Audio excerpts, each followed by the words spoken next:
great German pastor, Dietrich Bonhoeffer, was martyred for one reason. The Nazis killed this pastor because he got involved in politics. Unlike the majority of pastors, Christian pastors in Nazi Germany who remained silent under the reign of terror of Adolf Hitler, Dietrich Bonhoeffer could not remain silent. He stood up in his society. He spoke out against the evil of the government, and as a result, he lost his life. Dietrich Bonhoeffer, before he died, made this statement. He said, "Only he who believes is obedient, and only he who is obedient truly believes." There's an inseparable link between belief and obedience. You can't separate the truth. Wherever there's belief, there is genuine obedience. And we see that truth clearly illustrated in the story we're going to look at tonight. If you have your Bibles, I want you to turn to Daniel chapter 3. God gave Daniel the ability, remember, to interpret the dream of the evil king Nebuchadnezzar.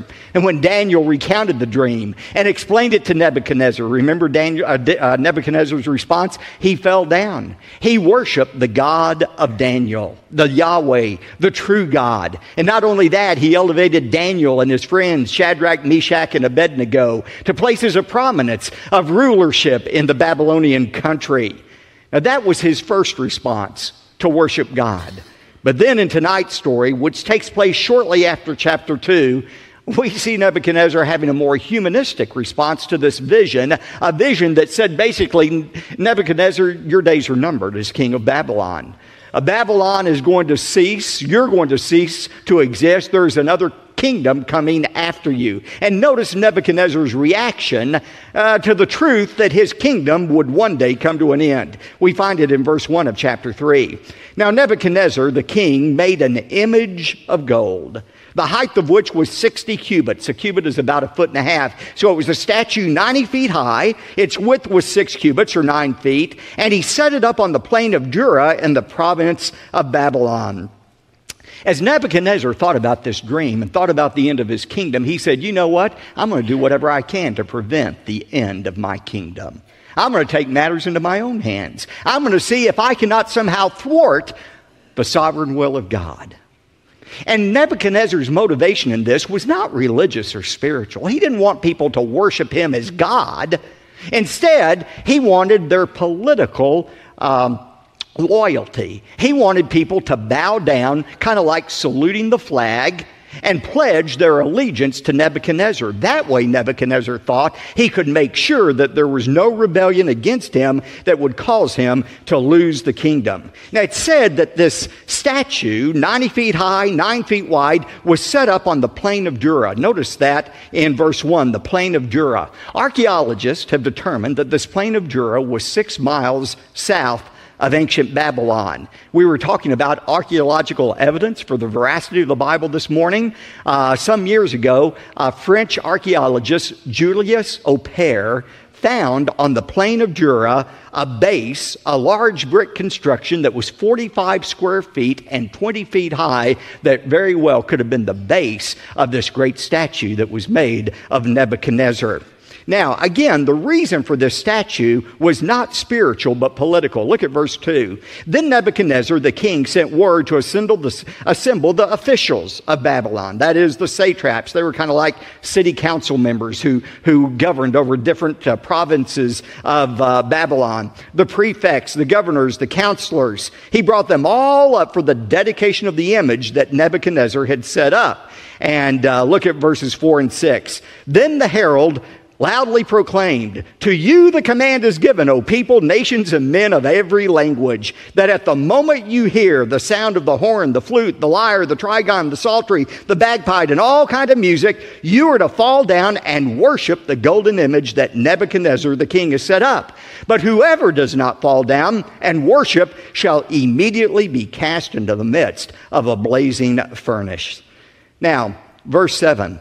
We find that the music is sounded. All of the instruments play. When the music starts, that's the cue for everyone to fall down and worship the image. And sure enough, verse 7 says, all fell down and worshiped the golden image that Nebuchadnezzar had set up. All except three. We'll find out those three in just a moment. But just imagine the scene. You have hundreds of thousands of people, perhaps, on the plain of Jura. You have this mighty image that is set up. The instructions have been given. The music plays. Everybody immediately bows down. Only three people remain standing. Can't you hear the people who are bowed down looking up saying, psst, psst, down, down, down? But they wouldn't bow down before this image that had been set up. So notice the accusation that's made against these three in verse 8. For this reason, at that time, certain Chaldeans, that is, part of the king's court, these people who lived in southern Babylon, came forward and brought charges against the Jews, these three Jews who refused to bow down. Look at verses 10 to 12, what the charges were. They reminded in verses 10 and 11 Nebuchadnezzar of what he had ordered, and then look at verse 12. Here's the charge. This is what they said to Nebuchadnezzar. There are certain Jews whom you have appointed over the administration of the province of Babylon, namely Shadrach, Meshach, and Abednego. These, O king, have disregarded you. They do not serve your gods, and they do not worship the golden image that you have set up. And so, look at verse 13. Then Nebuchadnezzar, in rage and anger, gave orders to bring Shadrach, Meshach, and Abednego. Then these three were brought before the king. Now, here's the natural question. Where in the world was Daniel during this time? Have you ever wondered that? Where was Daniel? After all, he's the one who had these guys promoted. He's the one who led them to obey God and not Nebuchadnezzar. Where was Daniel? This week, as I was preparing the message, I read all kinds of explanations about where Daniel was. Some people say, well, Daniel was now such a high-ranking official that for political reasons, he went ahead and bowed down before the image of Nebuchadnezzar. To him, it was no big deal. It was political and not spiritual. Now, that doesn't make any sense, especially given Daniel chapter 1 and how he wouldn't even eat the king's food. Another explanation is, well, maybe Daniel was ill on this particular day. Now, if I were choosing a day to call in sick to the office, this certainly would have been it. But I'm not sure that's a likely explanation. Some people say, well, maybe the king had dispatched him on a foreign trip as an emissary for the king to a foreign land. That's a possibility. We don't know. That's the bottom line, where Daniel was. But some have suggested that it was not fair for Daniel to escape this test when his three friends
to Shadrach, Meshach, and Abednego, is it true that you do not serve my gods or worship the golden image that I have set up?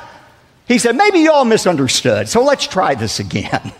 I know you're new to our country. Maybe you didn't understand exactly what was being said in Aramaic, so let's try this again. Now here's the command. When you hear the music play, you just fall down and everything will be okay.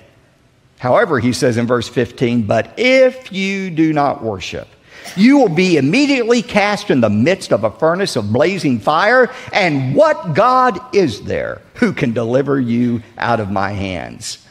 You see, Nebuchadnezzar had already discovered there's a God who could reveal secrets. But he had not yet discovered that this same God is one who was able to deliver the Israelites out of Nebuchadnezzar's hands. Now, think about these Hebrew youth. And remember, teenagers, they were about your age. They were probably about 17 or 18 at this time that they were going through this test. Think about how they could have rationalized not obeying God's commands. They could have come up with all kinds of excuses not to bow down before the golden image. But they knew what God had said. In Exodus 20, God was very clear. Thou shalt have no other gods before me. Thou shalt not make unto thee any graven image. Thou shalt not bow down to them, nor serve them. Now, they could have come up with all kinds of rationalizations about why to bow down. They could have said to themselves, well, you know what? I'm going to bow on my knees, but I'm not going to bow in my heart. In my heart, I'll still worship the only true God. Or they could have said, well, you know what? It doesn't make any sense for us to die in the fiery furnace. Why, if we die, we'll not be able to witness to Nebuchadnezzar and the Babylonians any longer. And surely God wouldn't want that to happen. They could have come up with all kinds of excuses for reasons not to obey God's command and bow down before the golden image. But notice what they said instead. Verses 16 to 18. These are some of my favorite verses in all of the Bible. Look at what they said to Nebuchadnezzar. They said in verse 16, "O Nebuchadnezzar, we don't even need to give you an answer concerning this matter. If it be so, our God whom we serve is able to deliver us from the furnace of blazing fire, and he will deliver us out of your hand, O king." But underline this verse 18, "But even if he does not, let it be known to you, O king, that we are not going to serve your gods or worship the golden image that you have set up." Now that's what you call faith.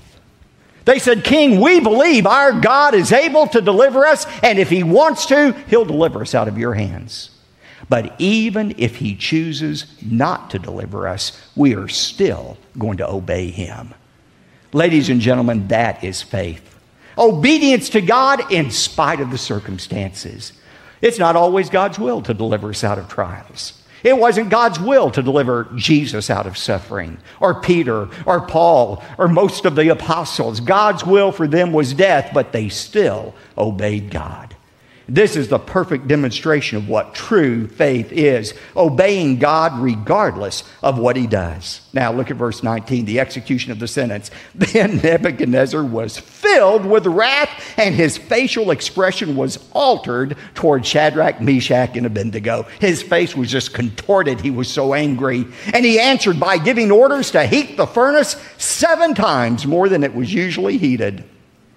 The Aramaic here means Nebuchadnezzar was as angry as he could have been under the circumstances. And his anger, like anger always does, caused him to do something very irrational.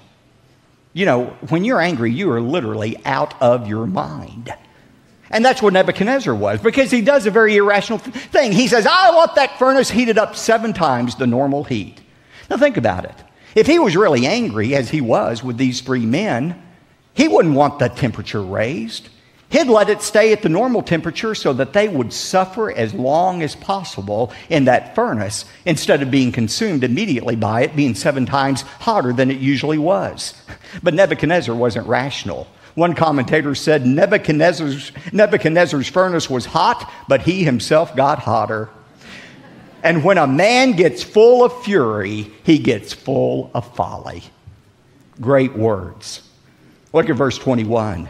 "Then these 3 men were tied up in their trousers, their coats, their caps, and their other clothes, and they were cast in the midst of the furnace of blazing fire. For this reason, because of the king's command was urgent, and the furnace had been made extremely hot, the flame of the fire slew those men who carried up Shadrach, Meshach, and Abednego. But these 3 men, Shadrach, Meshach, and Abednego, fell into the midst of the furnace of blazing fire, still tied up." Now look at God's miraculous delivery in verse 24. "Then Nebuchadnezzar the king was astounded, and he stood up." Now apparently they had placed a chair for Nebuchadnezzar to sit in once the furnace door had been shut, and he was able to look in to see these 3 men.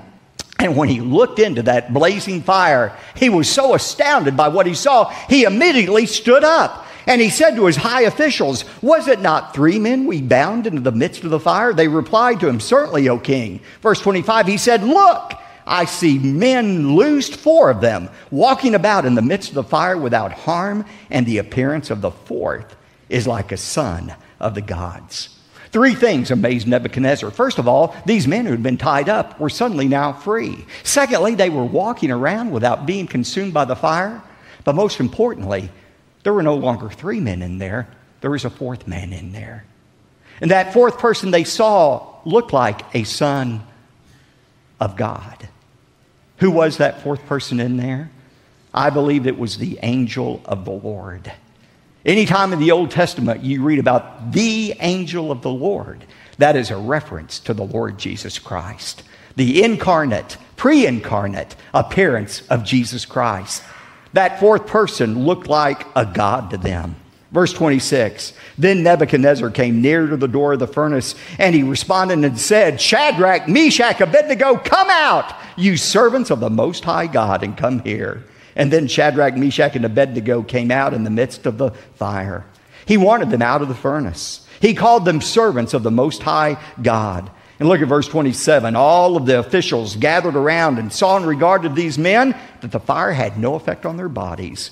Not even a hair of their head had been singed, nor were their trousers damaged, nor had the smell of fire even come upon them. They didn't even reek of smoke after being in that furnace. In verse 28, look at Nebuchadnezzar's response. He said, blessed be the God of Shadrach, Meshach, and Abednego, who has sent his angel and delivered his servants who put their trust in him, violating the king's command. And he yielded up their bodies so that not to serve or worship any god except their own God. Now, as we'll see in a moment, this was not, and we'll see this more next time, this was not a conversion experience for Nebuchadnezzar. That would come in chapter 4. Nevertheless, there was still a command here that was given in verse 29. Nebuchadnezzar says, therefore I make a decree that any people, nation, or tongue that speaks anything offensive about the God of Shadrach, Meshach, and Abednego shall be torn limb from limb and their houses reduced to rubbish heap, inasmuch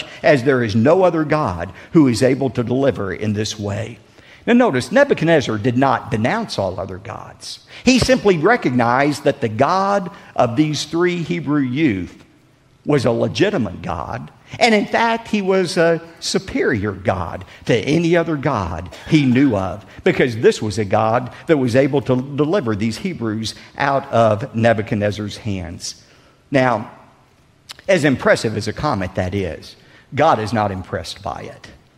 See, God is not content to be named among other gods. God is not impressed when we say, oh, I believe in the God of heaven, the God of the Bible, but I believe in other gods as well.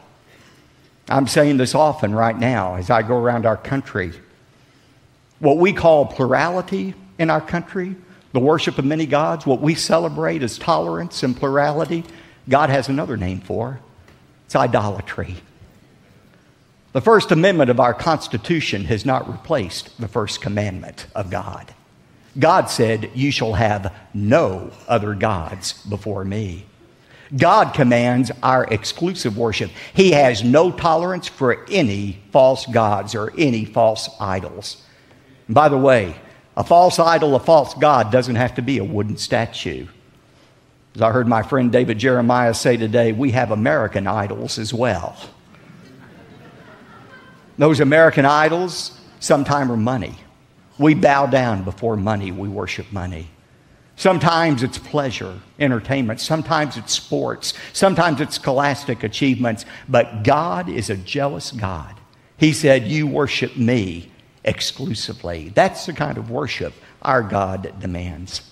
Now, why is this story important? It's important for three significant reasons. First of all, this story sets the stage for Nebuchadnezzar's conversion in the most dramatic way we're going to see next time. But secondly, this story foreshadows God's protection of Israel. Just as God protected Shadrach, Meshach, and Abednego from the fiery furnace, so God would supernaturally protect Israel during these 70 years of captivity in Babylon. And God will continue to protect his people until the end of time. I was in New York this past week. I was there Wednesday for the most holy day of the Jewish calendar, Yom Kippur. And I was with some Jews. It was interesting to see how they worshiped on Yom Kippur. But at that very same day of Yom Kippur, the holiest day on the Jewish calendar, on that very day, there in New York was Iranian President Ahmadinejad.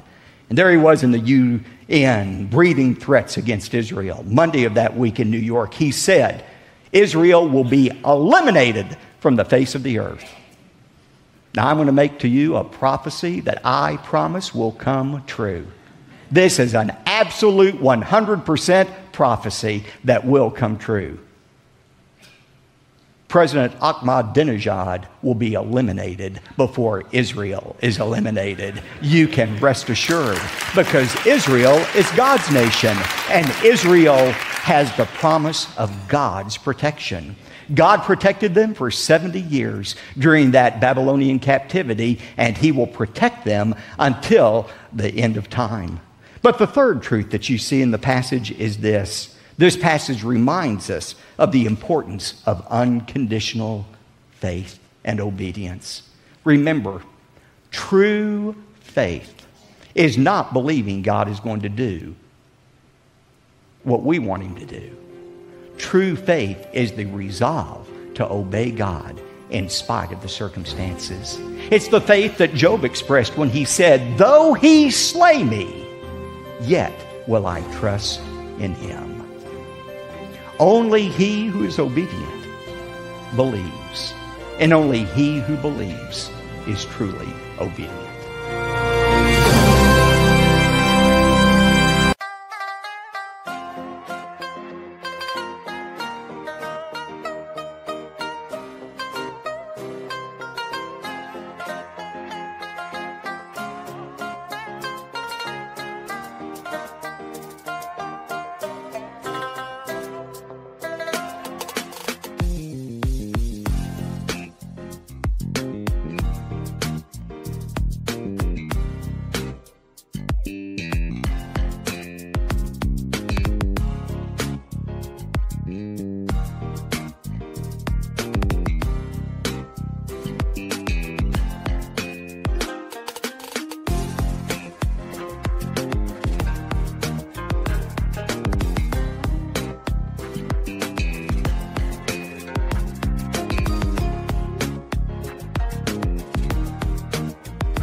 được ngày mai. Rồi hôm nay em bên ai, nhìn em khóc trên vai. Thôi hãy quên đi, về với em hiện tại. Anh còn nhớ về ngày ta còn đắm say. Anh vẫn nhớ về người bên anh khi ấy. Em đã quên rồi câu hứa yêu trọn đời. Em bỏ anh rồi, em vui tình nhân mới. Cuộc tình này đã khác rồi, mình kết thúc em ơi. Chuyện tình này đã chết rồi, còn tiếc chi em ơi. Một lần em gian dối rồi, còn cố yêu không vui. Một lần em đã phản bội, làm vết thương chưa nguôi. Thì anh vẫn sẽ mỉm cười, người khác làm em vui. Còn anh xin kết thúc và giữ chút đau thương thôi. Ở nơi xa luôn nhớ về một mối duyên tình phai. Đường em đi nay khác rồi, còn mỗi anh đơn côi. Đường em đi nay đã khác rồi, còn riêng anh mãi đứng đơn côi.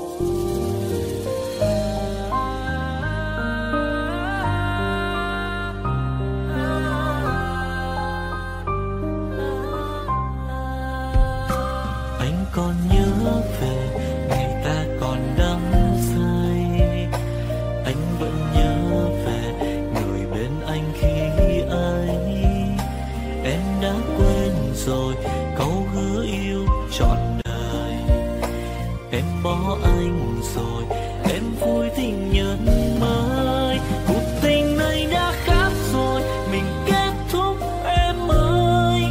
Chuyện tình này đã chết rồi, còn tiếc chi em ơi. Một lần em gian dối rồi, còn cố yêu không vui. Một lần em đã phản bội, làm vết thương chưa nguôi. Thì anh vẫn sẽ mỉm cười, người khác làm em vui.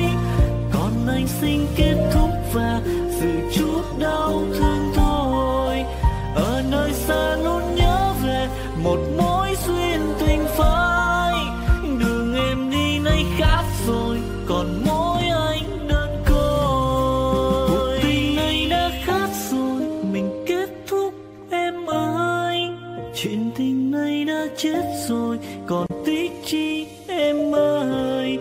Một lần em gian dối rồi, còn cố yêu đâu vui. Một lần em đã phản bội, làm vết thương chưa nguôi. Thì anh vẫn sẽ mỉm cười, người khác làm em vui. Còn anh xin kết thúc và giữ chút đau thương thôi.